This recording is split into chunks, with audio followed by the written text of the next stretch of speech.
Hello，大家好，好耐冇見啊！我係 Louis 嗱，今日又有個話題又想請教下蔡遠啊嗱，咁啊大家呢兩日應該睇到東張啦，咁啊大家最近睇咗01啦咁啊最近真係內地都風聲鶴唳喎牙醫，突然之間每隔我睇下，基本上每隔可能一兩個月就一單就話有邊間機構突然之間又走佬執咗，咁今次仲嚴重啲添嗱，咁今次大家見到因為嗰個封面的確係比較勁爆啲，比較勁爆啲啊！就係一位我哋講嘅苦主就話俾咗35,000，係咁啊第一階段就即係剝晒啲牙啦，剝晒啲牙，咁嗰位苦主就發覺我準備過嚟第二期開始種嘅時候就走咗樓啦，成間執咗，咁同埋就涉及到我聽講今次應該係涉及咗900幾名，係即係俾咗錢，我哋講預付咗嘅，咁涉及咗幾千萬，咁 so far 為止就未一個定案罪咩咁點解決嘅？咁我覺得蔡遠你係行內人啦，咁其實喂係咪真係咁危險咧？或者有啲診所會無端端走咗路咁樣？係啊，呢個話題其實都係可以講係老話重提啦。因為目前嚟講，成個大陸呢邊經濟真係即係大家可以都知㗎啦。我諗香港都係差唔多。咁跟住你成個好多投資商咧入咗呢個覺得牙科好似好撈得咁樣嘅。其實呢個狀況咧係7-8年前已經開始，即係好多資本入咗喺大陸㗎啦，大陸嘅牙科。但係咧牙科嘅本質，佢真係唔係好適合喺通過資本咁無限咁擴張嘅。我心仔細同大家講下嚇，即係醫療即係牙科喺大陸呢邊嘅牙科醫療機構咧，佢通常我哋係叫做即係有大嘅分類咧，就係一個即係私營嘅啦嚇，私營另一種咧就係個公立嘅。好，公立嘅我哋就唔講住先，就講翻我哋私營嘅呢啲咁私營通常又有好多嘅。咁以前咧，其實你喺最早，我記得深圳放開牌照嘅時候係05年，即係10幾年前，即係真正嘅政府公開性嘅去允許嗰個牙醫去開診所。第一批就話05年嗰時，咁到而家先係20年啦，20年啦嚇，20年啦，真正大面積開放嘅時候，大面積即係開始出現呢個資本入咗牙科嘅時候咧，就係大概係10年前15年嗰時。15年開始。係15年開始，係點解咧？因為嗰時咧就有個唔知大家知唔知內地嘅醫療機構，其實我哋叫做一個叫咩莆田系啊。莆田系呢個我聽過，大家知㗎嚇。莆田系早期咧，我哋係叫做中國民營醫療機構嘅祖先嚟嘅，嗰啲真係好識玩嘅，各種玩法嘅。以前玩乜嘢咧？男性科同埋婦科呢兩個嚇，呢個啦我就唔解釋你，唔係我嘅行業啊嘛。後尾咧就呢兩個行業咧唔好玩，玩唔落去啦。跟住呢啲全部啲資本，呢啲特別係呢啲莆田系咧，佢就轉到係嚟到牙科啦，將個所有嘅套路咧都入咗嚟。所以大家而家喺香港嘅又好，口文又好，睇到嘅所有嘅廣告，其實人哋10幾20年前都玩緊㗎啦。只不過嗰陣時係男科同埋婦科，而家變咗口腔科。係啦。講可能即係有印象嘅觀眾都可以睇到啊。早期嘅廣告係點解會而家就變成牙科咧？就好啦。我講咗咁多歷史咧，就大家可以明白到呢啲大型機構佢嘅結構係乜嘢？佢嘅目的係乜嘢？係咪？佢嘅目的係無為非就撈錢啦，撈快錢。咁跟呢啲其他頭先講嘅喺05年嗰時咧，有一批咧就好平靜嘅呢啲牙科醫生開嘅診所咧，其實就好穩定嘅。咁呢啲牙科醫生開嘅診所，佢係會將自己客戶當成寶、當成朋友去維護嘅，而唔係當作一個咩？講難聽嘅可以捐，真係完全唔同概念嘅。即係蔡醫生又好，真係蔡醫生大把嘅患者朋友，大家時不時睇，跟住介紹朋友過嚟，每次過嚟，早期咧都係喺特別疫情期間啊嚇，嗰時咪係比較得閒嘅，一啲朋友過嚟即係個個去揾徐醫生飲茶嘅，所以咧呢種情況就同嗰個大型嘅醫療機構咧，真係牙科機構即係完全唔同嘅概念嚟㗎。好啦，咁講翻呢個大嘅分別之後咧，咁大家就可以清楚咁嘅區別喺邊度啦。好啦，咁跟住我哋講翻呢個美澳啊，因為我唔驚講埋呢個名㗎啦，因為而家全世界都知㗎啦。我等下叫個攝影師俾個鏡頭你係乜嘢？係見到老細喺窗口跳出嚟嚇，你睇唔到啊？有啲咁嘅鏡頭，真係有㗎，有咁鏡頭個監控。監控咧就見到個老細係喺窗口跳出去嘅，佢走唔甩啊嘛。爭好似爭人嗰個員工，好似爭咗成100萬。講啱嗱，因為條片入邊咧就係爭個掃地阿姨都爭咗2萬幾，咁同埋咧好犀利啊！爭掃地阿姨都去爭2萬幾，半年人哋仲可以同佢做嘢，係。咁同埋我頭先即係都同你哋同事傾過啦，美澳應該係屬於話係內地算係第一批做低價嘅，係低價種牙。應該我嗰陣時聽佢講就應該嗰陣時佢首先就做低價，咁然之後就大家做低價就開始捲啊。咁同埋咧佢一個好重要一樣嘢嗱。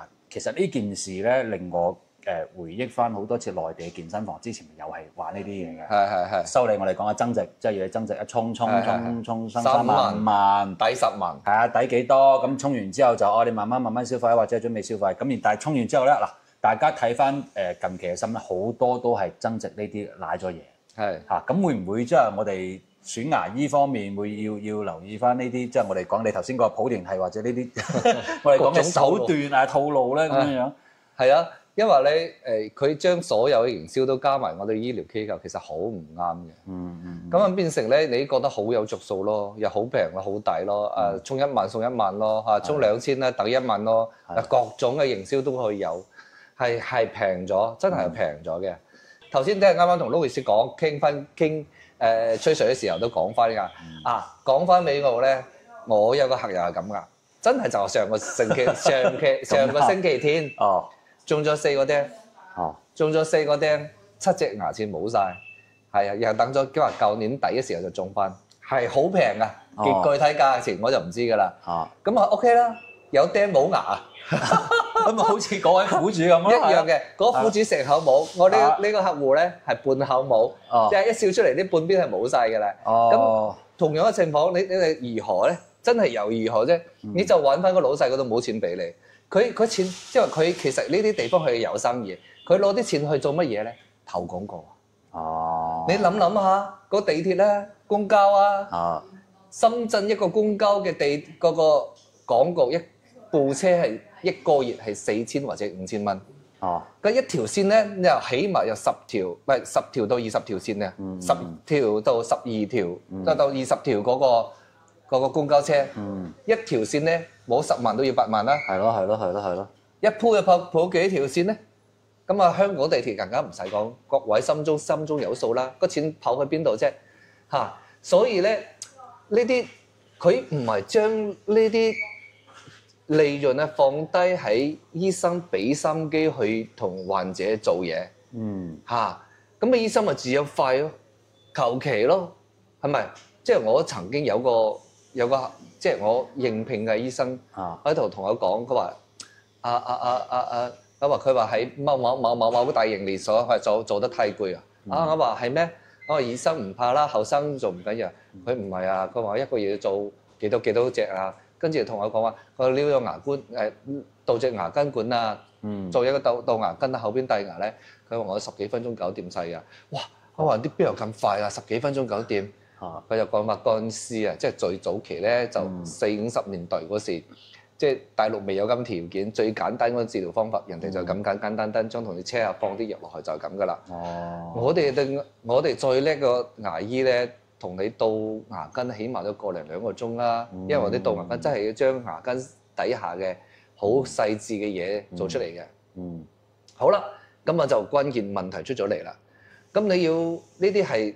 有時咧，你揾譬如啲牙痛，佢呢啲同你處理就真係你口語唔同，但係佢定得唔係好耐，可能3-5年之內咧，佢慢慢又有啲唔舒服，有啲輕微痛。佢哋可能3-5年之後咧，就有6-7成或者3-5成嘅牙齒就會出現問題嘅。就又嚟又整多輪。係啊，咁我話咧，你話你要揾翻咁嘅醫生睇咧，定係揾翻即係可以10年8年都冇問題嘅咧？咁就最關鍵所在啦。佢人哋係低價，佢有方法可以低到價嘅。係嚇。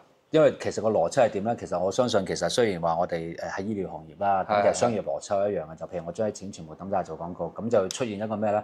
我咪不斷要有客入嚟啊！係啊，因為我冇客，我咪冇錢抌廣告咯，冇錢抌廣告。因為佢同菜園你哋唔同，即係你哋嗰啲叫做你唔係好營銷，但係你係靠口碑去傳播㗎嘛。咁呢度最大嘅區別就係頭先我哋所講，譬如我而家我又要逼住啲醫生做得快。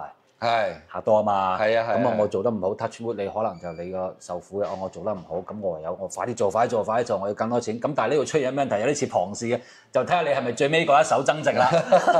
即係前面嗰啲可能前面嗰啲OK 喎，還可以，因為佢未到我哋成日講內地嗰時叫做未爆雷未爆嘅時候咧就冇事嘅。咁就好似呢900幾位苦主，咁你可能就即係 touch wood 唔好彩，你做到最尾一個批就拉晒。係啦。咁所以其實嗱，大家喺揀診所嘅時候都係第一個就係睇翻個口碑啦，即係我哋所講，即係譬如睇下大家嘅官網又好，或者最主要過嚟大家對比下，咁然之後就睇下大家嘅評論嚇，即係最主要你個朋友，喂朋友試過未啊 ？O 唔 OK 啊？我覺得朋友係叫做唔會呃你嘅，朋友唔會呃你啊嘛，即係講人咧廣告大家呃你又冇用㗎，係啊廣告都話大家都諗下廣告會唔會有啲水分咧啊咁你其實如果你相信朋友口碑好嘅，咁你相對嚟講係最安全啦應該。係啦，咁同埋阿蔡院仲有咩啲建議俾到大家準備過嚟內地睇牙嘅朋友咧，咁首先咧就係真係你要揾翻醫療機構。